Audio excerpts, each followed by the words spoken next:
तो कर रहे थे magnetic effect of electric current, और अभी जहाँ तक किया था हम लोगों ने Maxwell right hand thumb rule, और उसके बाद किया था बायट-सैवर्ट लॉ, लैप्लेस लॉ, वहाँ तक हमने कंप्लीट किया था। अब आगे हम लोग देखते हैं कि magnetic field due to current, अगला जो हेडिंग है magnetic field due to current through a circular loop, ठीक है ना, सर्कुलर लूप, ये अगला टॉपिक है। करंट से जब करंट सर्कुलर लूप में पास कराएंगे तो मैग्नेटिक फील्ड बनेगा, कैसा बनेगा, कैसा क्या शेप होगा, ये हमें बताना है। इससे पहले जो है करंट जो ना स्ट्रेट वायर में जा रहा था, जिसमें हम लोग बताया था कि जो करंट है और मैग्नेटिक फील्ड है किन किन पैरामीटर पे डिपेंड करता है, ठीक है ना, ये हम लोग बताए थे वहाँ पे। लेकिन अब हम लोग करेंगे सर्कुलर लूप में। तो एक सर्कुलर लूप लेते हैं, ये यहाँ से हम लोग एक करंट पास करते हैं, यहाँ से कनेक्ट कर दिया, ठीक है ना, ये एक बैटरी है, यहाँ से ये की है, इससे हम लोग करंट पास करेंगे ऑन ऑफ करके, ठीक है। जब हम लोग इसको ऑन कर देते हैं, इसको कनेक्ट कर दिया यहाँ पे, तो करंट जो है ना इधर से जाने लगेगा, करंट इधर से जाएगा, ऐसे होते हुए करंट, यहाँ से होते हुए करंट, ठीक है ना, ऐसे होते हुए करंट, फिर वापस इसमें आ जाएगा, ठीक है। तो इस तरह हमारा करंट का फ्लो होगा सर्कुलर लूप में। आगे चले। अब जब करंट चल रहा होगा सर्कुलर लूप में तो उससे मैग्नेटिक फील्ड बनेगा, क्योंकि एसी और स्टेट ने बताया whenever current passes through a wire it produce the magnetic field. तो ये जो है ना करंट से मैग्नेटिक फील्ड बनेगा। मैग्नेटिक फील्ड जो बनेगा उसका हम डायरेक्शन पता करना चाहते हैं तो हम लोग यूज़ करेंगे Maxwell right hand thumb rule, ठीक है ना।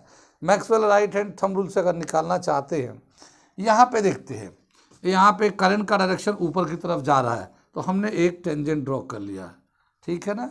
तो यहाँ से जब करंट ऐसे जाएगा, टेंजेंट मतलब यहाँ पे टेंजेंट ड्रॉ किया, तो यहाँ पे करंट का डायरेक्शन ऊपर की तरफ है।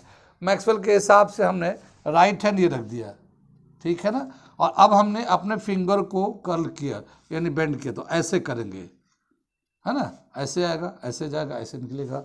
तो जो मैग्नेटिक लाइन ऑफ फोर्स बनेगा वो ऐसा बनेगा, इधर से इन करेगा, इधर से आउट करेगा, ऐसे ही इधर से इन होगा, इधर से आउट होगा। कितनी बात सुन में, इधर से इन, इधर से आउट होगा। इस तरह से रिंग बनता जाएगा, रिंग बनता जाएगा, ring ring ring ring ring ring बनता जाएगा। हर जगह ऐसे ही बनेगा, यहाँ पे भी, यहाँ पे भी, यहाँ पे भी। अब हम लोग यहाँ पे देख लेते हैं, यहाँ पे करंट का डायरेक्शन के हिसाब से इधर ड्रॉ कर लिया, ठीक है। मैक्सवेल के हिसाब से ऊपर में हम लोगों ने यहाँ पे थंब रख दिया। जब इसको कर्ल करेंगे तो ऐसे, तो इस तरह से फिंगर जो कर्ल करेगा तो इस तरह से मैग्नेटिक लाइन ऑफ फोर्स बनेगा। इसको यहाँ से इधर इन किया, इधर से आउट किया, यहाँ से इन करेगा, इधर से आउट करेगा, यहाँ से इन करेगा, इधर से आउट करेगा, ठीक है ना। ऐसे ही ये इन होगा, इधर से आउट होता रहेगा, ठीक है ना। कितनी बात सुन में, मैग्नेटिक लाइन ऑफ फोर्स एक दूसरे को इंटरसेक्ट नहीं करते।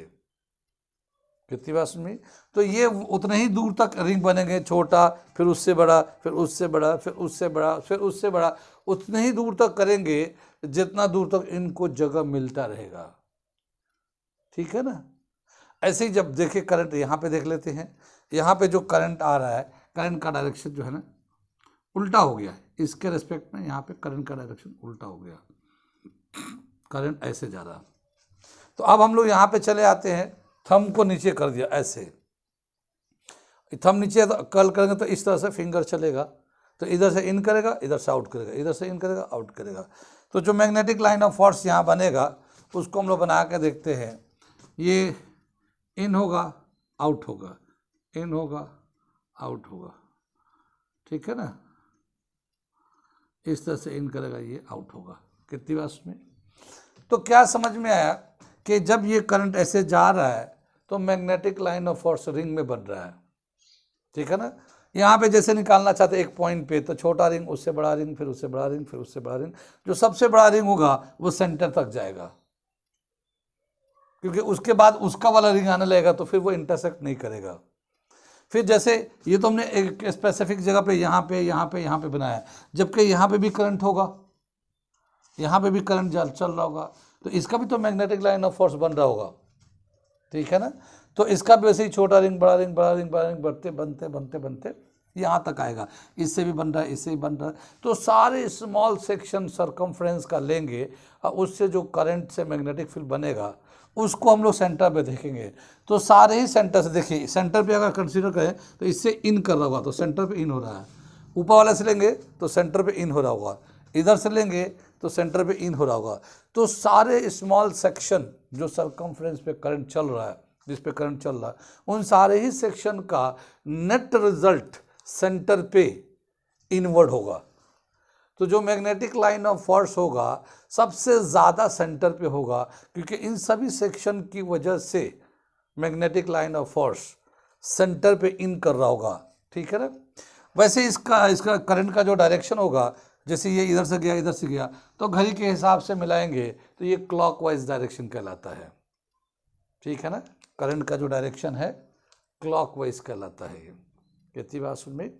तो जब भी कभी करंट क्लॉकवाइज डायरेक्शन चलेगा तो यहाँ से देखिए एक चीज़ और है कि जैसे ये सर्कल है तो यहाँ से इन कर रहा, सेंटर से इन करा रहे हैं, तो जिधर से magnetic line of force in होता है वो साउथ कहलाता है, और जिधर से आउट होता है निकलता है वो नॉर्थ कहलाता है। जैसे हम लोग 12 मिनट में बताया था कल, ठीक है ना, प्रीवियस क्लास में, कि ये नॉर्थ से मैग्नेटिक लाइन ऑफ फोर्स निकला, ये साउथ में इंटर किया, तो निकलता किधर से? नॉर्थ से निकलेगा, साउथ में इन करेगा। तो जिधर से इन करता है वो साउथ, और जिधर से एक मिट करता है वो नॉर्थ होता है। तो यहाँ पे जो सभी magnetic line of force in कर रहा है फ्रंट से, ये रिंग है, जैसे ये रिंग है इसका फ्रंट सेक्शन है, और इधर से देखेंगे तो बैक सेक्शन आएगा, ठीक है ना।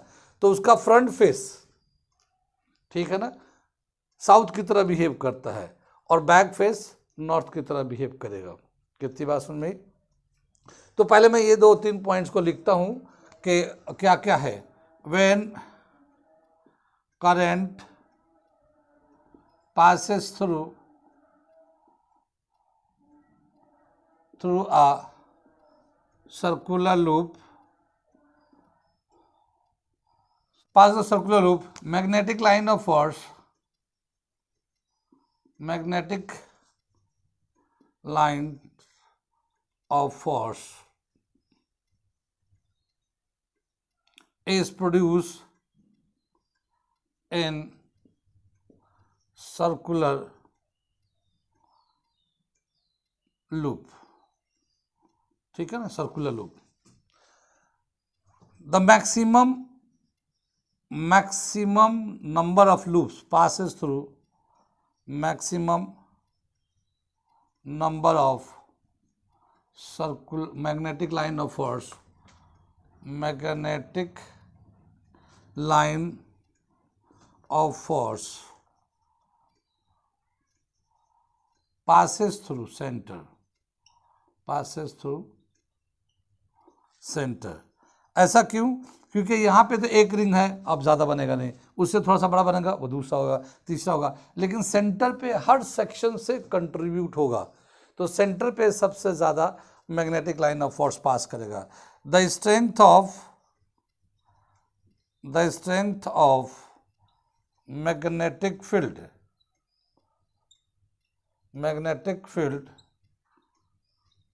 due to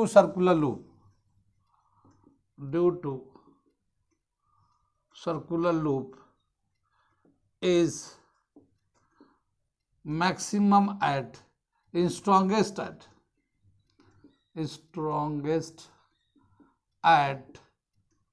center of circular loop,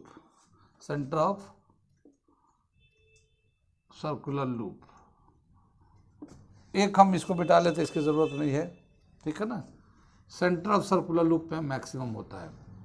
ठीक है ना। आगे दे रखा है इसमें, जब करंट जो है ना सर्कुलर लूप में क्लॉकवाइज जाएगा तो क्या होगा, तो इसको हम लोग एक डायग्राम से बना देते हैं। ठीक है ना। सर्कुलर लूप का ये हमारा अगर करंट जो है ना क्लॉकवाइज डायरेक्शन में, ये क्लॉकवाइज डायरेक्शन में जाएगा तो इसका जो फ्रंट फेस है वो साउथ की तरह बिहेव करता है और जो बैक फेस होगा वो नॉर्थ की तरह। तो ये करंट जा रहा है ना, ये एरो दिखाया है तो हम लोग ऐसे लेते हैं ये। ठीक है ना। ये देखो क्लॉकवाइज जा रहा है ना, ऐसे एरो दिखा रहा है, तो ये क्लॉकवाइज जाता तो एस का ये इस तरह से बना दिया। तो जो फ्रंट फेस होगा वो तो साउथ की तरह बिहेव करेगा और बैक फेस नॉर्थ की तरह। तो in clockwise direction front behaves as south pole. ठीक है ना। And back face behaves as north pole. ठीक है। ये तो हमारा इस तरह का हो गया क्लॉकवाइज डायरेक्शन में। एंटी क्लॉकवाइज में देख लेते हैं, एक दूसरा सर्कुलर लूप बनाते हैं इस तरह से। ठीक है ना। करंट अगर एंटी क्लॉकवाइज डायरेक्शन में जा रहा है उल्टा, तो ये हम लोग ऐसे बना लेते हैं, एंटी क्लॉक एंड बना लिया। ठीक। तो फ्रंट फेस नॉर्थ की तरह बिहेव करेगा, बैक फेस साउथ की तरह बिहेव करेगा। अब मैं बना दिया मैंने, अभी इसको दिखा रहा हूं मैं। नॉर्थ की तरह front behaves as north in anticlockwise. पहले तो एंटी क्लॉकवाइज ले, फॉर एंटी क्लॉकवाइज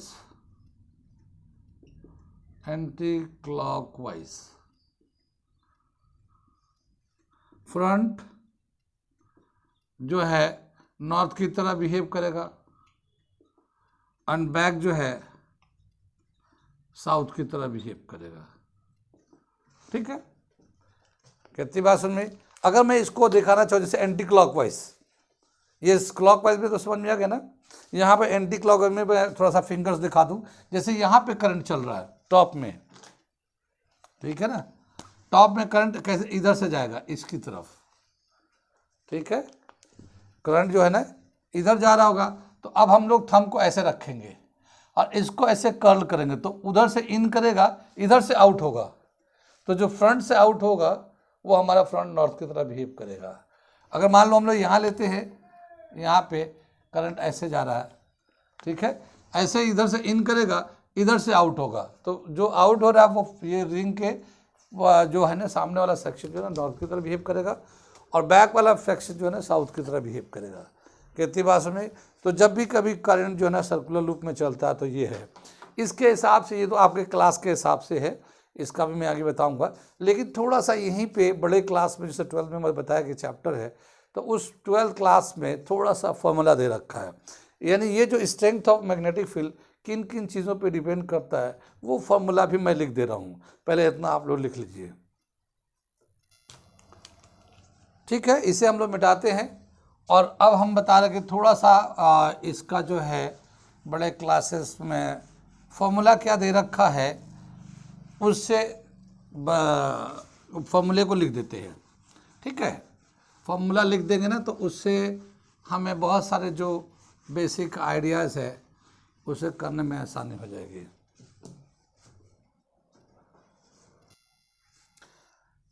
ये दे रखा है जैसे एक सर्कुलर लूप में करंट चल रहा है, अभी हमने दिखाया था। ठीक है ना।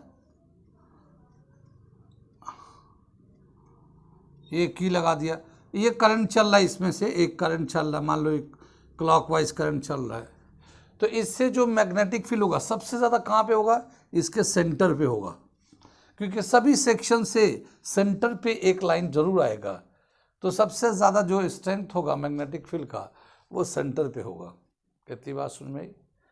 अब ये जो स्ट्रेंथ ऑफ मैग्नेटिक फील्ड होगा टोटल कितना होगा, वो तो छोटे छोटे पार्ट से पहले निकालते हैं, छोटे पार्ट से निकालेंगे फिर इंटीग्रेट करेंगे जैसे बताया था, फिर पूरे सरकमफ्रेंस से कितना होगा सेंटर पे, तो वो इंटीग्रेशन का पार्ट आप में तो है नहीं, लेकिन फाइनल दे रखा है the strength of magnetic field at the centre, the strength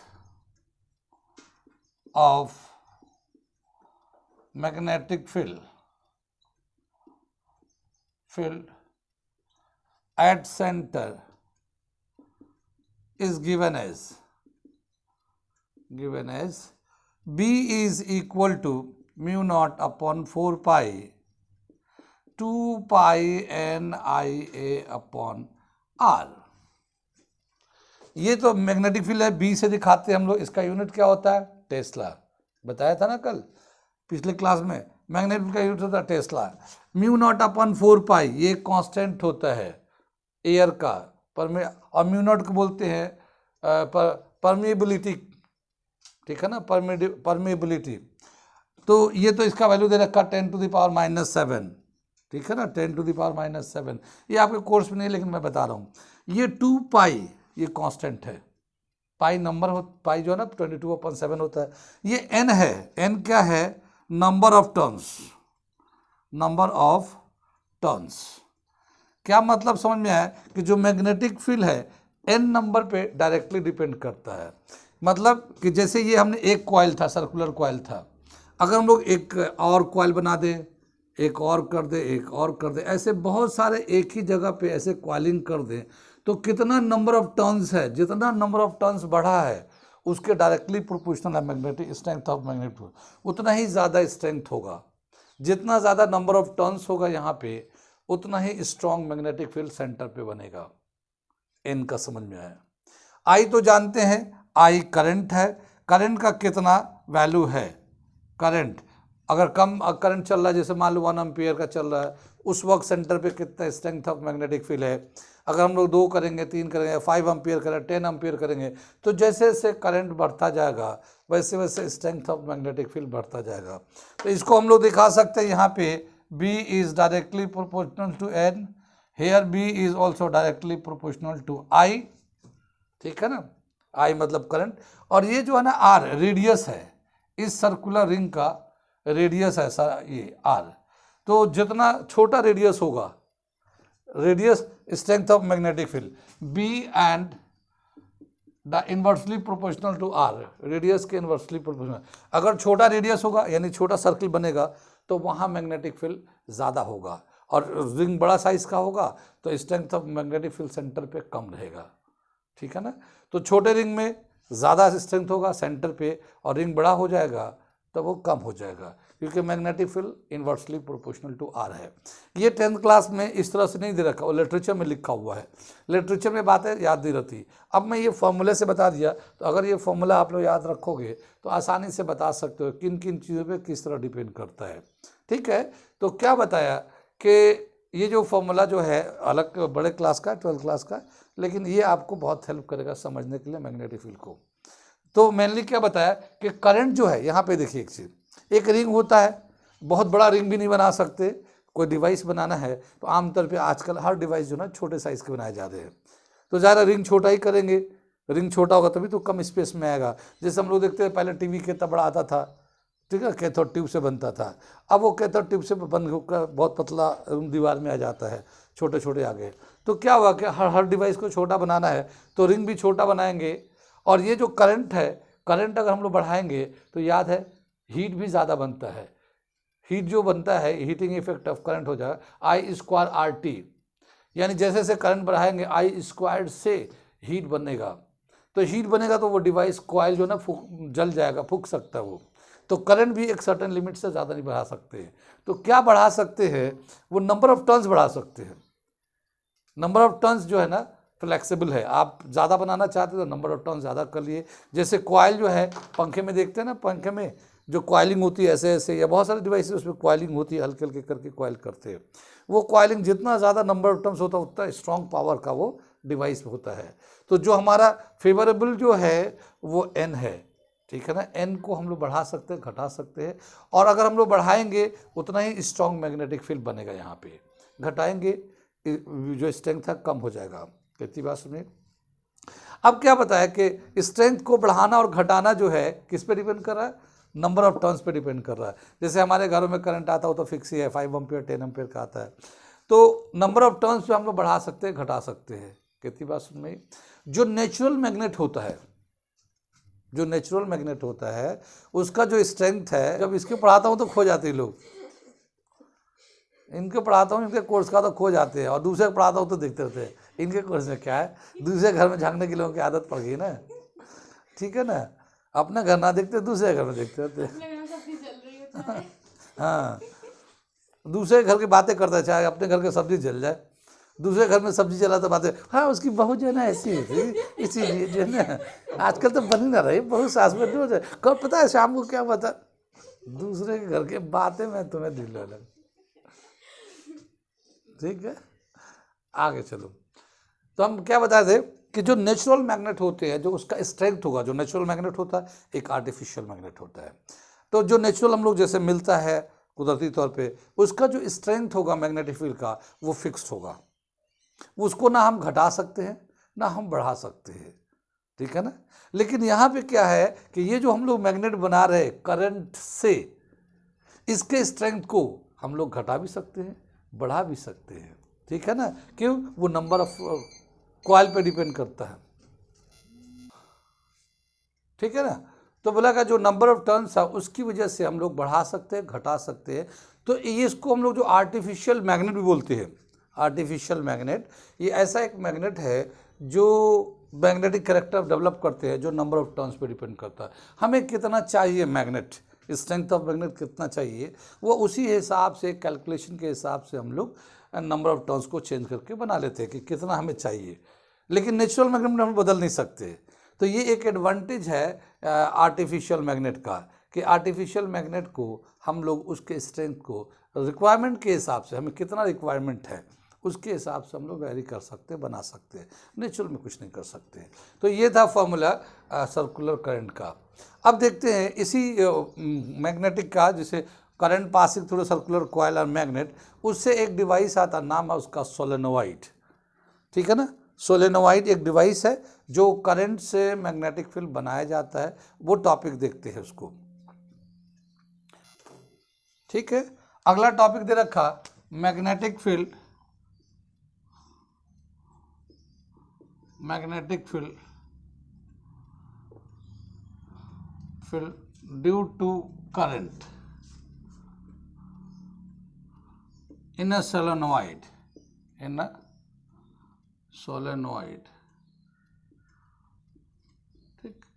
ये एक टॉपिक है, इसको देखते हैं। सोलेनोइड क्या होता है, ये एक डिवाइस है जिससे हम लोग, ये एक आर्टिफिशियल मैग्नेट बनाते हैं, इसे आर्टिफिशियल बार मैग्नेट बनाते हैं हम लोग। सोलेनोइड एक ऐसा डिवाइस है जो आर्टिफिशियल बार मैग्नेट की तरह बिहेव करता है, ठीक है। लेकिन हम लोग बनाते कैसे हैं, इसे देखो। क्या हुआ कि सबसे पहले जो है एक कॉइल लेते हैं, इस तरह से हम लोग कॉइल ले रहे हैं, ठीक है। यहाँ से हम लोग करंट पास कराएंगे, यहाँ से करंट पास कराएंगे, इसको कनेक्ट कर दिया। तो अब ये करंट जा रहा है इधर से, जब ये करंट यहाँ कॉइल में ऐसे से करंट जाएगा, ऐसे ऐसे, तो यहाँ से करंट जा रहा है इस तरह से। कितनी बात में, इधर से हमारा इन करेगा, इधर जाएगा, इधर से यहाँ से ऐसे चल रहा है। कुछ बात समझ में आ रही है। ये करंट हमारा जा रहा है इधर से, ये करंट जा रहा है, ऐसे ऐसे करके करंट जा रहा। जब करंट ऐसे रिंग में जा रहा होगा तो ज़ाहिर मैग्नेटिक फील्ड बन रहा होगा। मैग्नेटिक फील्ड सबसे ज़्यादा कहाँ बन रहा होगा, इसके सेंटर पे बन रहा होगा। इसके ये कॉइल जो है ना, बहुत जैसे ये कॉइल है ऐसे ऐसे रिंग के फॉर्म में जा रहा है, तो इसके सेंटर पे सारे मैग्नेटिक फील्ड, सारे कॉइल जो है ना बहुत करीब करीब है, तो इसके सेंटर, इसके सेंटर, इसके सेंटर, इसके सेंटर बहुत पास पास है, और सबका स्ट्रेंथ ज़्यादा ही ज़्यादा, जितना रिंग का कॉइल है उसके हिसाब से ये दे रखा है। तो इस बोला गया कि यहाँ पे मैग्नेटिक फील्ड ज़्यादा है, यहाँ ज़्यादा है, यहाँ ज़्यादा है, यहाँ ज़्यादा, ये सबको एक साथ जोड़ देंगे। तो जब हम लोग इसको ऐड कर देंगे तो ये सारे मैग्नेटिक फील्ड ऐसे ये हो जाएगा। कितनी बात में ये यहाँ पे मैग्नेटिक फील्ड मैक्सिमम रहेगा, ऐसे मैग्नेटिक फील्ड, ठीक है ना। अगर हम चाहते हैं कि स्ट्रेंथ ऑफ मैग्नेटिक फील्ड और ज़्यादा बढ़ा दें, ठीक है ना, तो क्या देखा गया है कि एक होता है इंडक्शन, एक वर्ड होता है इंडक्शन। इंडक्शन का मतलब होता है एक कैरेक्टर को किसी के अंदर इंड्यूस्ड हो जाना, ठीक है ना। अब मैग्नेटाइज जब किसी आयरन पीसेस को मैग्नेट के साथ या मैग्नेटिक फील्ड में रखते हैं तो वो आयरन पीस भी मैग्नेटाइज्ड हो जाता है। क्या वो आयरन का पीस भी मैग्नेटाइज्ड हो जाता है, वो आयरन के पीस भी मैग्नेटिक कैरेक्टर बिहेव करने लगता है। तो अगर हम चाहते हैं कि यहाँ पे स्ट्रेंथ ज़्यादा हो, जैसे सोलेनोइड में बनाया जाता है, क्या करते हैं सोलेनोइड के बीच में जो ना एक आयरन, सॉफ्ट आयरन का मतलब ये है जो इजीली मैग्नेटाइज्ड हो जाए। क्या समझ में आए? सॉफ्ट आयरन का मतलब ये है, सॉफ्ट आयरन ये है जो है ना सॉफ्ट आयरन, इजिली मैग्नेटाइज्ड का मतलब इसके अंदर मैग्नेटिक कैरेक्टर आ जाता बहुत आसानी से। तो जब हम लोग करंट ऐसे पास करेंगे, ठीक है ना, तो सेंटर पे मैग्नेटिक फील्ड बनेगा, लेकिन सेंटर पे क्या है, आयरन है, तो आयरन के अंदर हल्के हल्के मैग्नेटिक कैरेक्टर डेवलप करने लगेगा। आयरन जो है वो आयरन के जो पीस रखा हुआ उसके अंदर हल्के हल्के मैग्नेटिक कैरेक्टर डेवलप करने लगेगा, और करते करते करते करते वो मैग्नेटाइज्ड हो जाएगा। और जब वो मैग्नेटाइज हो जाएगा तो ये चूंकि एक पीस है, ये बार मैग्नेट की तरह बिहेव करने लगेगा। कितनी बात सुन में, ये बार मैग्नेट की तरह बिहेव करने लगेगा। और ये जब बार मैग्नेट की तरह बिहेव करने लगेगा तो इसका जो मैग्नेटिक लाइन है, क्योंकि ये बार मैग्नेट हो गया, बार मैग्नेट उसको बोलते हैं जिसके अंदर एक नॉर्थ पोल एक साउथ पोल होता है, तो इसका इधर से जो है एक पोल बन जाएगा, ये नॉर्थ पोल की तरह बिहेव करने लगेगा, और यहाँ पे एक पोल बन जाएगा वो साउथ पोल की तरह बिहेव करने लगेगा, ठीक है ना। और ये जो है मैग्नेटिक लाइन ऑफ फोर्स ऐसे निकल के ऐसे इन करने लगता है, मैग्नेटिक लाइन ऑफ फोर्स ऐसे निकल के ऐसे इन करेगा इसमें। तो सोलेनोइड क्या होता है, सोलेनोइड में क्या करते हैं कि एक आयरन पीस लेते हैं, सॉफ्ट आयरन पीस, उसके ऊपर वायर के करंट कैरिंग वायर की कॉइलिंग कर देते हैं। जब करंट पास करते हैं तो उस करंट की वजह से उसके सेंटर पे, रिंग के सेंटर पे मैग्नेटिक फील्ड बनता है। उस मैग्नेटिक फील्ड की वजह से ये जो आयरन पीसेज है ये मैग्नेटाइज्ड हो जाते हैं। जब ये मैग्नेटाइज्ड हो जाते हैं तो ये बिल्कुल बार मैग्नेट की तरह बिहेव करने लगता है। बार मैग्नेट, उसके दो पोल हो जाते हैं, एक नॉर्थ पोल एक साउथ पोल, तो नॉर्थ पोल से मैग्नेटिक लाइन ऑफ फोर्स निकलने लगता है उस आयरन पीसेस से, और साउथ पोल में इंटर करने लगता है, और इस तरह से एक मैग्नेटिक फील्ड बनता है, ठीक है ना। ये जो एक बार मैग्नेट है ये एक हमारा आर्टिफिशियल मैग्नेट है। ये इस आर्टिफिशियल मैग्नेट को बहुत अलग अलग जगहों पे यूज़ करते हैं। कितनी बात में इस पूरे इसका अरेंजमेंट को हम बोलते हैं solenoid. Solenoid is a device which produce the magnetic field according to requirement. कितना रिक्वायर्ड चाहिए ये डिपेंड करता है इस पे। इसका जो मैग्नेटिक फील्ड बनेगा उसका स्ट्रेंथ कितना होगा, उसका फॉर्मूला दे रखा है, strength of magnetic field in solenoid mu naught N I, ठीक है ना, mu naught N I. Mu naught का वैल्यू क्या हो जाएगा 4 pi into 10 to the power -7, ये तो कांस्टेंट वैल्यू होता है म्यू का। ये एन है number of turns, number of turns per unit length, एक यूनिट लेंथ पे कितना टर्न्स है, और जो आई है ये करंट है, स्ट्रेंथ ऑफ करंट। ये नंबर ऑफ टर्न्स को एक बार थोड़ा समझा देता हूँ मैं। नंबर ऑफ टर्न्स का क्या मतलब होता है देख लीजिए। ये जो जैसे ये जो ऐसे ये कॉइल है, इस ये जो आयरन पीसेस है, इस पे हम लोग एक ही जगह पे, जैसे ये देखिए हम इस पेन से दिखा रहे हैं, इस पेन पे अगर हम लोग एक जगह से धागे को बांध दे और इसको कॉइल करें तो ऐसे एक ही जगह ऐसे ऐसे ऐसे ऐसे ऐसे एक ही जगह कितना हमने किया एक ही जगह पे, तो number of turns per unit length हो जाता है वो।